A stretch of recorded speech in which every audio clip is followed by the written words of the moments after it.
Welcome back to Shanti Finance. Today we are working on a project to learn how to paint fire. I'm working today with acrylic paints only. However, like I always say, whatever can be done with acrylic paints, the same thing can be done with oil paints. Just if there are layers, you have to let enough time to dry between layers in case of oil paints. So it works for both oil and acrylic, like the title says. So we're going to learn how to paint fire. The reason why I made this tutorial is because a lot of times if you look for tutorials on how to paint fire, I see that most of the tutorials are using Airbrush. Now Airbrush is an equipment not all artists use or have. Not only is it expensive, but it is also a tool that needs some sort of expertise and you need some time to spend on it to learn how to use it. For larger paintings though, like if you say like if you're making murals or even like something over 16 by 20, I would still recommend go with the airbrush method because it's much faster and much more effective. But in case of smaller painting, for example, if you're just painting a small campfire in a huge big composition, then of course going the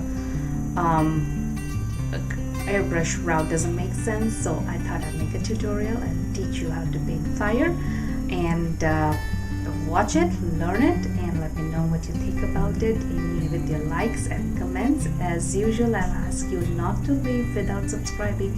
Unless you subscribe, you might miss on upcoming videos. I'm posting videos every Wednesday and Thursday, so stay tuned. Thank you for watching.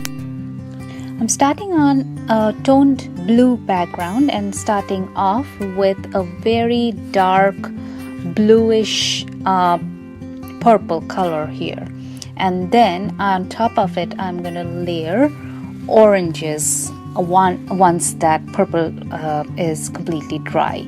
Oranges and reds are going to be my next layer, and in this case I'm using crimson, alizarin crimson first, and mixing it with a little bit of yellow oxide and adding little bits of white whenever necessary.